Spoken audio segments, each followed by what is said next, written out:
Hello बच्चों, कैसे हो।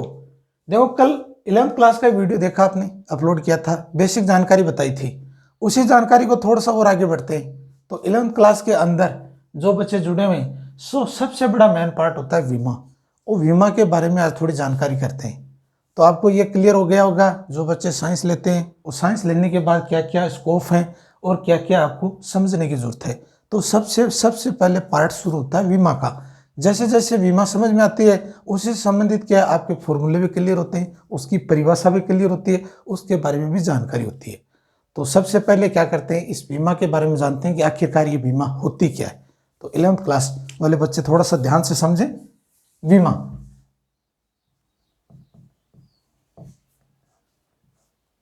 देखो, जब कोई संख्या दी होती है MLT के रूप में, उसके ऊपर जो घात लगाते हैं उसको बीमा कहते हैं।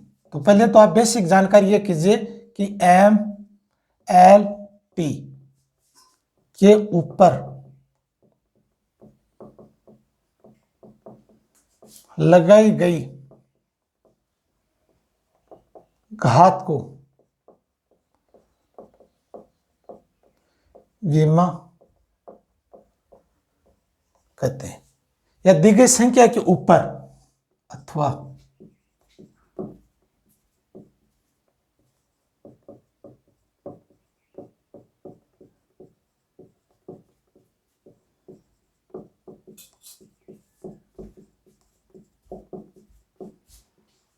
लगाई गई घात को बीमा कहते हैं।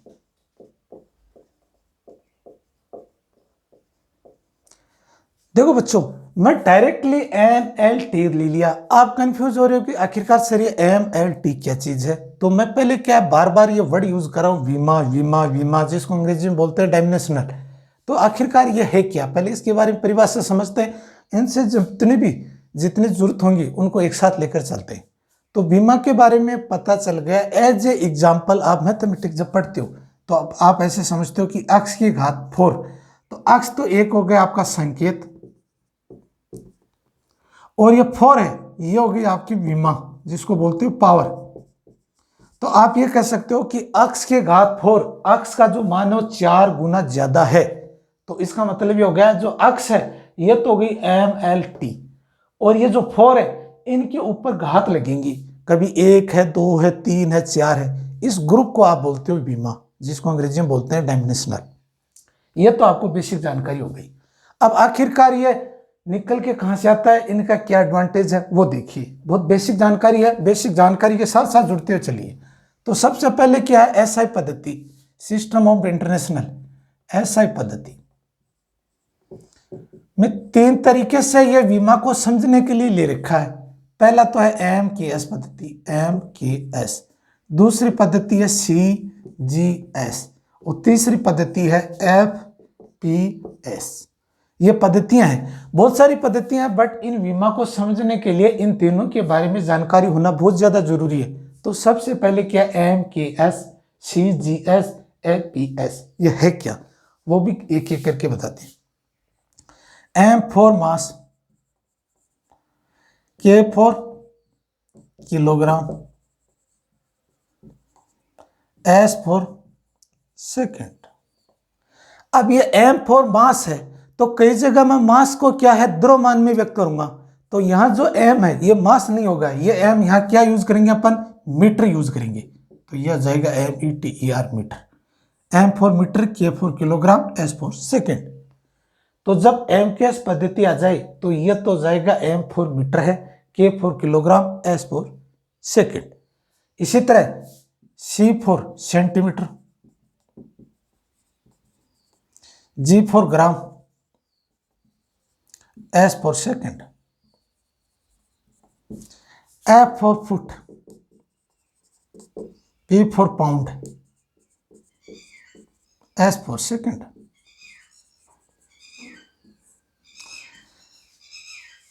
एक पाउंड में 450 ग्राम होते हैं। देखिए बच्चों ध्यान से, MKS, CGS, APS, ये 3 पद्धतियों के माध्यम से अपन बीमा के बारे में जानकारी प्राप्त करते हैं। तो MKS पद्धति है, M for metre, K for kilogram, S for second. दूसरा हो गया CGS, C for centimetre, G for gram, S for second. तो ध्यान से देखिए कि लंबाई को जो मात्रक है वो मीटर बड़ा होता है, सेंटीमीटर छोटा, सेंटीमीटर से छोटा फुट होता है। तो मोस्टली ज्यादातर MKS पद्धति यूज करते हैं, उसके बाद CGS पद्धति करते हैं, और ये APS पद्धति न के बराबर यूज होती है अपने फिजिक्स के अंदर, मोस्टली 11th क्लास और 12th क्लास के अंदर। दूसरा है किलोग्राम। जब कोई वस्तु का जो वजन 1 kg हो तो उसको बोलते हैं किलोग्राम, और छोटा इसका मात्रक होता है ग्राम। तो 1000 ग्राम में 1 किलोग्राम होगा, और ये हो गया पाउंड। पहले चलते थे कि 1 पाउंड में 450 ग्राम होते थे। एक हो गया S फॉर सेकंड, जो समय का मात्रक है वो सेकंड है। सेकंड सबसे छोटी सुई है समय के लिए। इसी तरह तीनों में सेकंड कॉमन आ रहा है, तो सेकंड वाले पोर्शन में आपको प्रॉब्लम नहीं आ रही है। प्रॉब्लम कहाँ आ रही है? मीटर और किलोग्राम में। तो MKS पद्धति में सबसे बड़ा मात्रक होता है मीटर, किलोग्राम। उसी का छोटा मात्रक हो जाता है CGS पद्धति में सेंटीमीटर और ग्राम, और APS में हो जाता है फुट एंड पाउंड। ये तो है MKS पद्धति, सिस्टम ऑफ इंटरनेशनल पद्धति। ये 3 तरीके से होती हैं। इनके बाद में क्या है? मात्रक होते हैं, और मूल मात्रक और व्युत्पन्न मात्रक होते हैं। इन मात्रकों के बारे में जानकारी लेते ही अपन क्या करते हैं? विमा के बारे में समझना शुरू करते हैं कि आखिरकार कैसे काम करता है। तो ये चीजें आपको समझ में आ गई होंगी शायद तक। अब आगे बढ़ते हैं कि मात्रक क्या है, मूल मात्रक क्या होते हैं, व्युत्पन्न मात्रक क्या होते हैं, कितने प्रकार के होते हैं, इनसे क्या क्या संबंधित जुड़े होते हैं। तो देखिए ध्यान से, आगे बढ़ते हैं।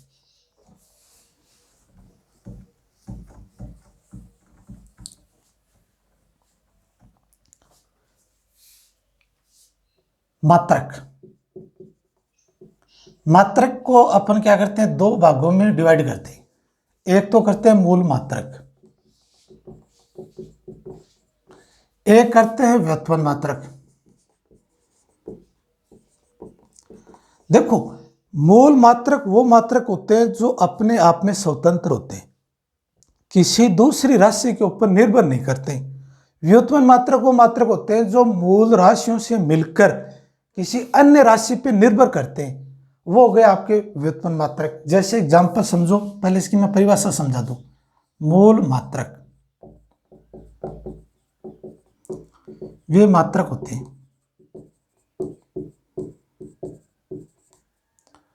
जो अन्य मात्रक निर्भर नहीं करते हैं,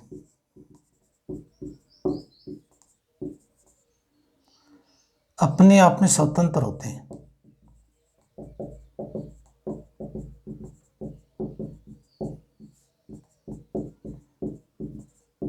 जैसे किलोग्राम,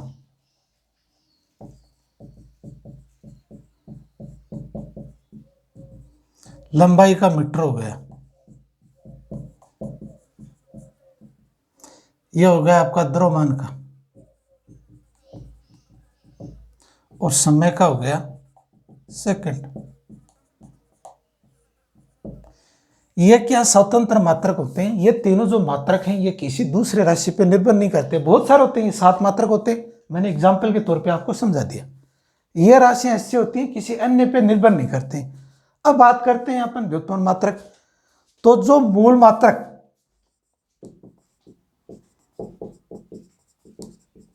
निर्भर करते हैं,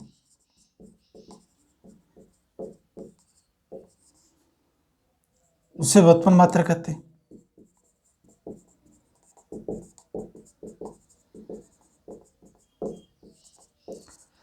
जैसे उदाहरण के तौर पे समझें तो क्या समझ सकते हो? बल।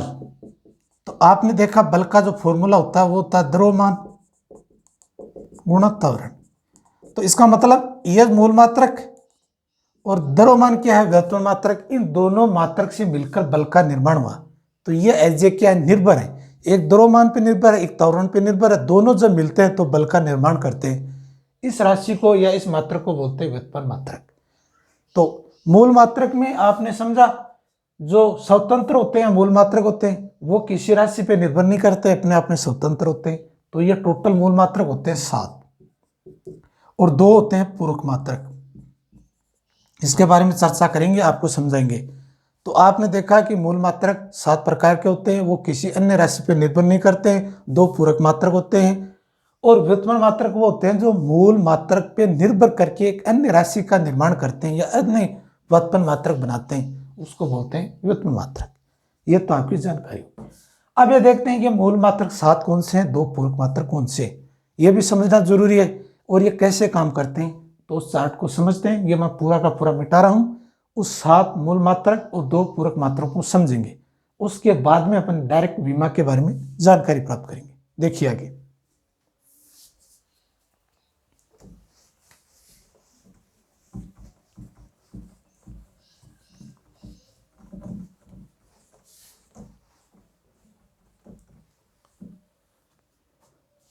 मूल मात्रक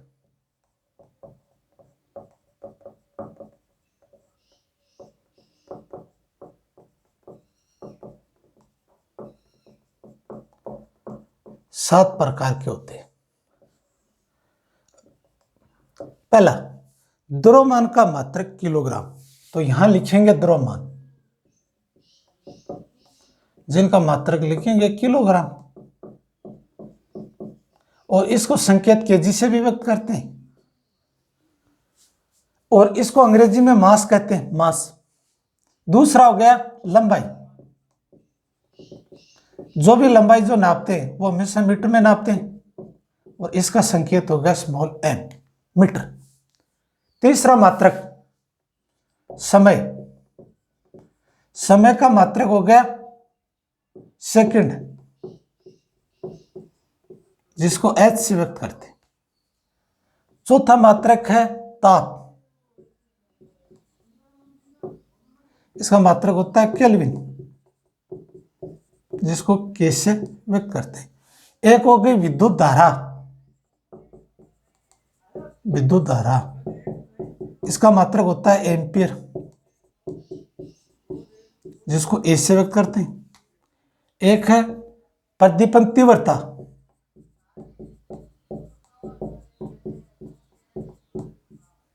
कैंडेला, या कैंडेला कैंडीला भी बोलते हैं, या इसको ऐसे भी लिख सकते हो कैंडेला, कैंडेला, जिसको व्यक्त करते हैं सीडी से। और एक हो गया आपके पदार्थ की मात्रा, जिसको बोलते हैं मोल। ये आपके 7 मात्रक हो गए। 2 हो गए पूरक मात्रक,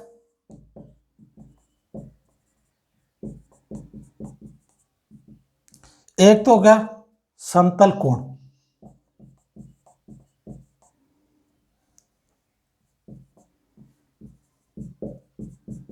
जिसको बोलते हैं रेडियन। एक होता है घन कोण या ठोस कोण, जिसको बोलते हैं स्टेरेडियन। आर ए डी से व्यक्त करते हैं, ये एस आर से व्यक्त करते हैं। ये हो गया पूरक मात्रक। तो ये जो 7 मात्रक हैं बहुत ज्यादा इंपॉर्टेंट है, इन्हीं से माध्यम से मिलकर विमा का निर्माण होते हैं। और ये पूरक मात्रक हैं, ये न के बराबर यूज होते हैं, ये सप्लीमेंट्री बोलते हो आप, इन्हीं के ऊपर निर्भर करते हैं, तो ये ज्यादातर यूज नहीं होते हैं। मोस्टली ये 7 हैं, 1 2 3 4 5 6 7, और ये जो 7 मात्रक हैं इनका बहुत बड़ा योगदान है विमा के अंदर। और ये जो 2 है पूरक मात्रक, इनका इतना योगदान नहीं होता है, बट इनके बारे में जानकारी होना बहुत ज्यादा जरूरी है। ये तो आपके 7 मात्रक। तो पहले आपने विमा की परिभाषा देखी, बाद में मात्रक देखे, बाद में उनके मूल मात्रक हैं, व्युत्पन्न मात्रक हैं, कैसे काम करते हैं, उनके बाद मूल मात्रक 7 प्रकार होते हैं, कौन कौन से होते हैं, और ये आपके पूरक मात्रक हो गए। अब धीरे धीरे विमा के बारे में आगे बढ़ेंगे, छोटे छोटे चीज़ों की विमा निकालेंगे, और तब ये आपके डाउट्स धीरे धीरे क्लियर हो जाएंगे। तब आपको याद रखना है कि द्रव्यमान क्या है, ये मैं समझा देता हूँ। द्रव्यमान बोलते हैं किसी वस्तु का वजन। आप दुकानदार के पास जाकर कहते हो 1 केजी चीनी चाहिए, तो 1 केजी जो चीनी है वो 1 किलोग्राम के बराबर है, उसका जो संकेत है वो केजी से व्यक्त करते हैं, जो आपके सामने दिया। छोटा मात्रक इसका ग्राम हो जाता है। और लंबाई, अब जब कोई रोड की लंबाई है या किलोमीटर में बात करते हैं कि एक गांव से दूसरे गांव की दूरी 3 किलोमीटर है, तो आप ये अंदाजा कर सकते हो 3 किलोमीटर, इसमें आप 3 × 1000 मीटर से कन्वर्ट करोगे तो आप ये बोल सकते हो कि सर ये 3000 मीटर या 3 किलोमीटर के बराबर है। एक गांव दूसरे गांव की जो दूरी है वो 3 किलोमीटर है। तो इसका जो सबसे छोटा मात्रक है वो मीटर से नपता है। मीटर के आधार पर किलोमीटर तय होते हैं। और जब दुकानदार कपड़ा रखता है वो एक स्केल रखता है लंबी सी, और वो मीटर में रखता है, वो मीटर के अंदर कपड़े काट कर देता है। इसी तरह से ये भी क्या हो गया, एज ए इसका छोटा मात्रक मीटर हो गया। तो मीटर को जितना संख्या से कन्वर्ट करोगे वो किलोमीटर में कन्वर्ट हो जाएंगे। 1 किलोमीटर में 1000 मीटर होते हैं। ये तो आपका मीटर हो गया। और समय का आपने बार बार घड़ी को देखो तो उसमें 3 सुइयां होती हैं, एक आवर की सुई, एक मिनट की सुई, एक सेकंड की सुई। 60 सेकंड जब कन्वर्ट होती है तो 1 मिनट में परिवर्तन होता है। तो 1 मिनट में 60 सेकंड। अब 1 आवर घूमने के लिए 60 मिनट को घूमना पड़ता है। तो 60 मिनट में क्या कन्वर्ट हो जाता है, 1 आवर कन्वर्ट हो जाता है। तब कई पूछ लिया जाता है कि 1 आवर में कितने सेकंड होते हैं, तो आप 60 को मिनट से और 60 सेकंड से गुणा करते हो तो आप कहते हो 3600 सेकंड होते हैं। 1 घंटा जब टाइम निकलता है तो 3600 सेकंड, सेकंड की सुई जब 3600 सेकंड बार घूमती है तब वो 1 आवर में कन्वर्ट होती है। और मिनट की सुई जब 60 मिनट तक घूमती है तब 1 आवर कंप्लीट होता है घड़ी के अंदर। यह आपका हो गया समय। और टेम्परेचर, ताप तो आपने देखा होगा, जब किसी वस्तु को गर्म करते हैं या कहते हैं आज का टेम्परेचर बहुत ज़्यादा है, तापमान बहुत ज़्यादा है, तो इसको केल्विन से नापते हैं। कैसे? थर्मामीटर का मात्रक होता है ना, टेम्परेचर सेंटीग्रेड है, केल्विन है। और केल्विन का जब सेंटीग्रेड में कन्वर्ट करते हो तो 0 सेंटीग्रेड का जब आप केल्विन में करते हो तो 273.15 केल्विन होता है। अब कई बार अपन 27 जोड़ देते हैं कि 27 सेंटीग्रेड का कितना केल्विन में कन्वर्ट करोगे, तो आप 273.15 को जब 27 को ऐड करोगे तो ये 300.15 केल्विन के आसपास आ जाएगा। तो सेंटीग्रेड अलग पार्ट है और केल्विन अलग चीज है। ये हो गया आपका केल्विन। विद्युत धारा का मात्रक आपने जानते हो एम्पियर होती है, जिसको ए से व्यक्त करते हैं। और विद्युत धारा क्या करती है, ये धारा का मापन करती है। अपने परिपथ में से जितने भी कंप्लीट जो धारा गुजरे उसका क्या मापन करती है। और प्रदीपन तीव्रता, इंटेंसिटी जब ज्ञात करते हैं उसका मात्रक होता है कैंडेला, जिसको सीडी से व्यक्त करते हैं। एक होता है पदार्थ की मात्रा, जिसको बोलते हैं मोल। और इसका जो मात्रक का जो मान है 6.22 × 10⁻23 होती है। और केमिस्ट्री में सबसे ज्यादा यूज होती है पदार्थ की मात्रा। 2 पूरक मात्रक हैं, समतल कोण है जिसको बोलते हैं रेडियन, और घन कोण या ठोस कोण होता है उसको बोलते हैं स्टेरेडियन, एसआर से व्यक्त करते हैं। ये तो आपके हो गए मात्रक। अब इनसे संबंधित थोड़ी थोड़ी विमा के बारे में जानकारी लेते हैं। तो छोटी छोटी अपन क्या करते हैं, विमा लेते हैं और विमा बनाने की कोशिश करते हैं। तो एक तो विमा क्लियर होगी, एक उसके मात्रक क्लियर होंगे, एक इसके सिंबल क्लियर होंगे। तो आप ध्यान से देखिए विमा कैसे तैयार होती है, तो थोड़ा सा आप इसके बारे में जानकारी ले लीजिए। अब बात करते हैं विमा के ऊपर।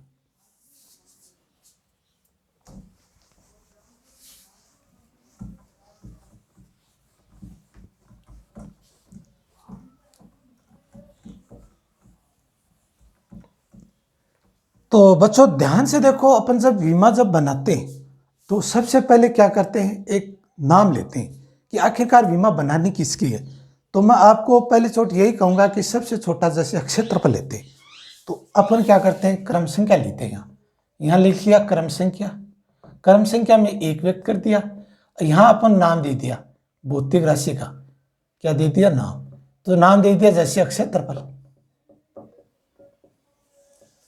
और यहां अपन क्या करते हैं, सूत्र लिख देते हैं, सूत्र। और यहां दे देते हैं इसका संकेत। और यहां एसआई मात्रक ज्यादातर एमकेएस पद्धति में यूज करते हैं। और यहां आ जाएगी इसकी बीमा। इस तरह से काफी आपको जानकारी प्राप्त हो जाएगी। अब क्षेत्रफल 10th क्लास में देखा होगा या 9th क्लास से पढ़ रहे हो कि किसी वस्तु का क्षेत्रफल ज्ञात करते हैं। जैसे वर्ग का हुआ, त्रिभुज का हुआ, आपने वर्ग का देखा या आयत का देखा।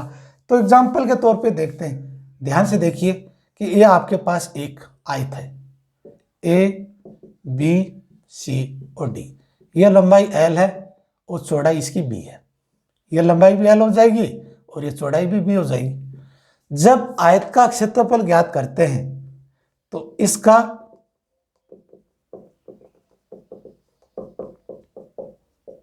तो आप कहते हो गुरुजी लंबाई गुणा चौड़ाई होती है। आपको पता है कि लंबाई भी एल में नपती है,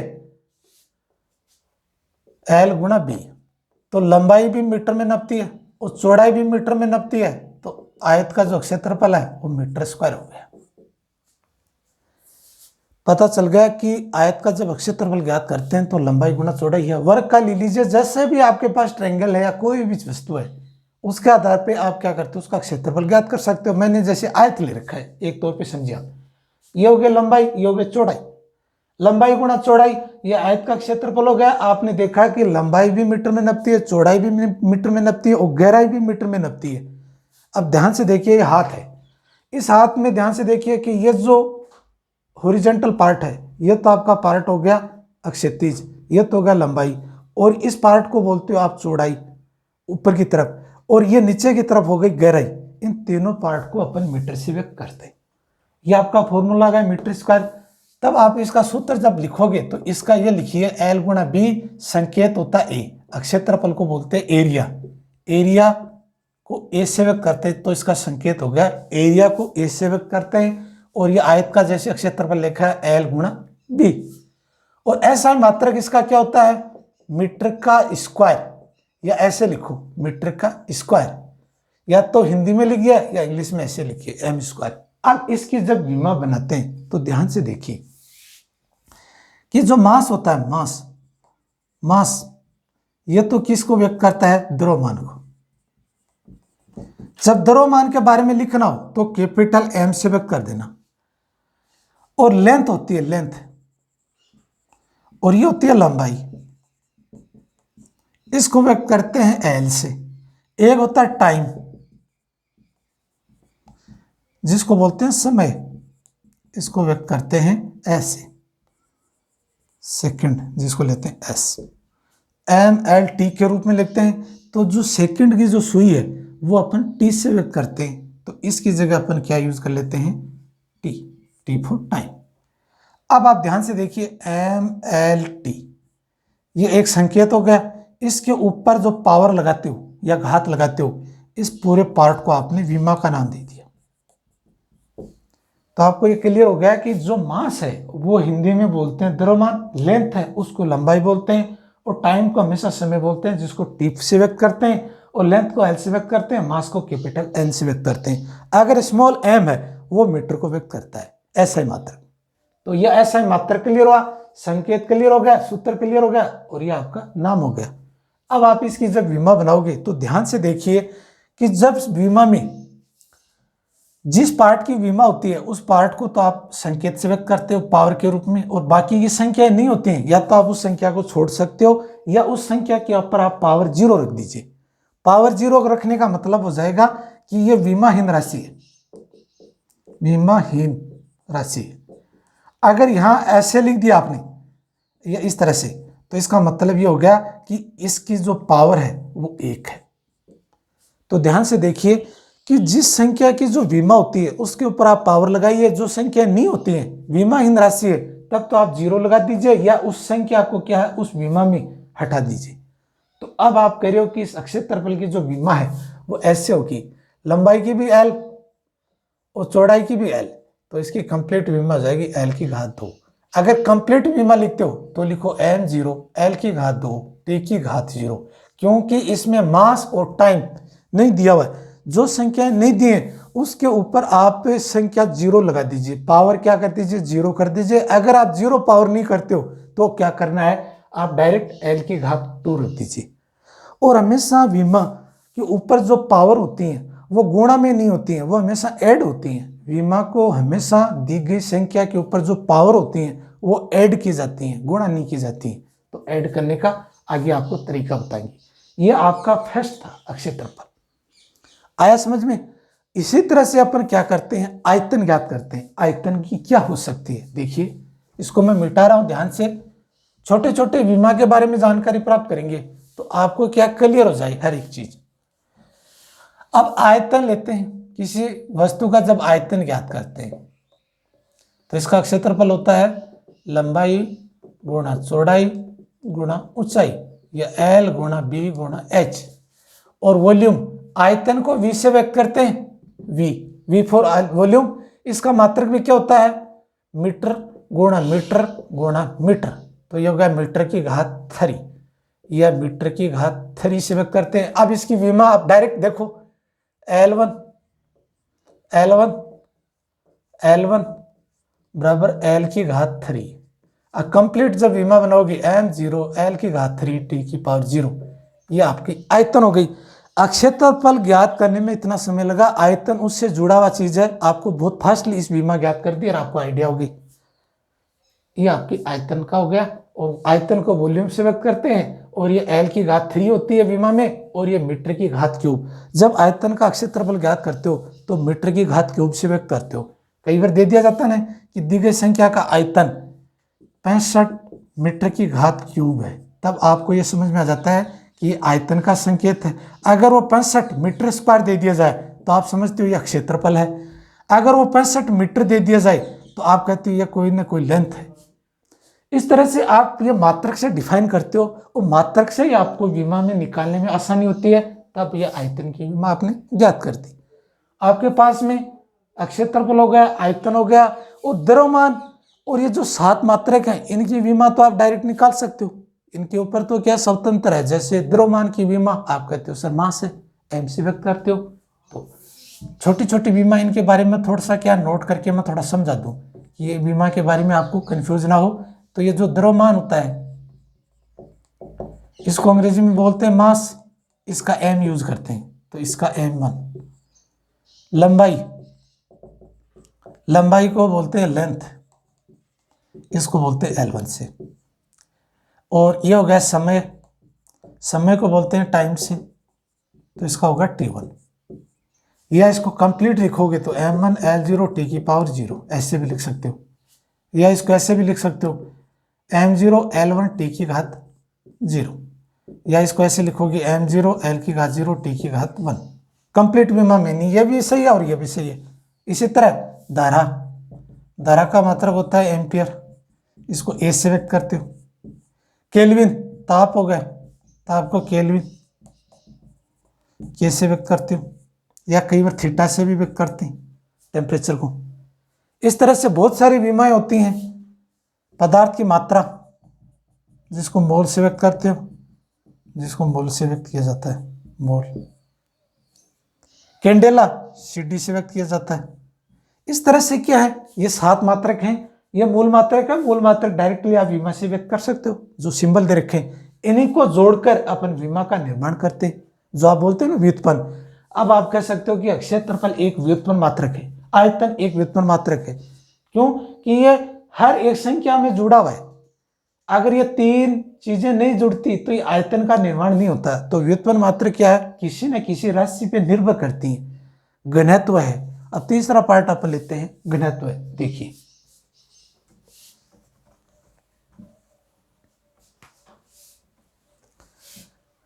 अब तीसरी जब विमा ज्ञात करते हैं तो आप ज्ञात करते हो घनत्व, और घनत्व का जो सूत्र होता है उसको डी से व्यक्त करते हैं। घनत्व बराबर, या इसको ऐसे लिखते हैं, घनत्व बराबर द्रव्यमान बट्टा आयतन। अब आपको पता है द्रव्यमान को बोलते हैं मास, आयतन को बोलते हैं वॉल्यूम। इसको लिखते हैं m बट्टा v, और m होता है मास, तो इसकी विमा हो जाएगी m1, और आयतन की हो जाएगी L की घात 3 जो मीटर की घात क्यूब है। अब इस L को ऊपर ले जाओगे तो m1 L की घात -3 हो जाएगी। तो इस घनत्व की जो D की जो विमा है वो ऐसे हो जाएगी m1 L की घात 3 और T की घात 0। ये आपकी घनत्व की विमा हो गई। और घनत्व का जो मात्रक है, घनत्व का जो मात्रक है वो कैसे ज्ञात करते हैं। m4 क्या है, मास है, द्रव्यमान है। द्रव्यमान को किससे व्यक्त करते हो, किलोग्राम से। और ये क्या है, मीटर की घात क्यूब। इसको आप ऊपर ले जाओगे तो केजी इंटू मीटर की घात 3। ये इसका इंग्लिश में हो गया, हिंदी में लिखोगे तो लिखोगे किग्रा इंटू मीटर की घात -3। ये आपका हिंदी में मात्रक होगा। ये SI मात्रक बोलते हैं इसको, SI एम की पद्धति में। ये आपका पार्ट हो गया घनत्व। और घनत्व है, आयतन है, क्षेत्रफल है। इस तरह से धीरे धीरे अपन विमा को बढ़ेंगे। और एक विमा दूसरे विमा में सहयोग भी करेगी, क्योंकि ये जैसे एक विमा निकालते हो पीछे एक विमा उसका डायरेक्ट फॉर्मूला आपको दे देगी, तो ये विमा निकालने में आपको आसानी होती जाएगी। इस टॉपिक को आप 3 को देखिए, थोड़ा सा और आगे बढ़ते हैं, डिस्कस करते हैं। ये आपका हो गया घनत्व। और घनत्व के बाद में नंबर 4 पे देखेंगे दूरी। दूरी और एक देख लेते हैं विस्थापन। ये क्या चीज है? ये बहुत बड़े पार्ट है। इनके मात्रक होते हैं, इसको बोलते हैं डिस्टेंस, जिसको डी से व्यक्त करते हैं। और ये होता है डिस्प्लेसमेंट,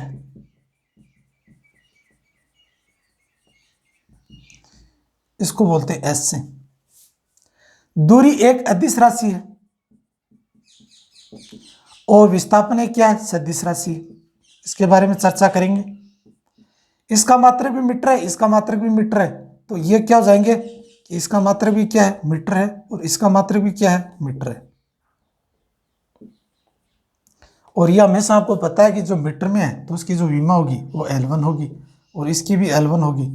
अगर कंप्लीट में लिखोगे m0 L1 टी की घात 0, और इसकी विमा हो जाएगी m0 L की घात 1 टी की घात 0। ये आपका पार्ट हो गया दूरी और विस्थापन। दूरी एक अदिश राशि है। अदिश राशि के बारे में आपको जानकारी हो गई होगी कि अदिश राशि वो राशि होते हैं जिनका मान तो दिया होता है बट दिशा का ज्ञान नहीं होता है। दिशा मानी इसके ऊपर कोई डायरेक्शन नहीं होती है। और विस्थापन होती है कि मान के साथ साथ दिशा का ज्ञान होता है, उसे बोलते हैं विस्थापन। थोड़ा सा इनको थोड़ा मैं समझा देता हूँ छोटा सा पार्ट करके, तो एक्सप्लेनेशन आपको साथ साथ इसके बारे में जानकारी हो जाए। देखिए ध्यान से, ये मैं मिटा रहा हूं, आपको लगभग समझ में आ गया होगा।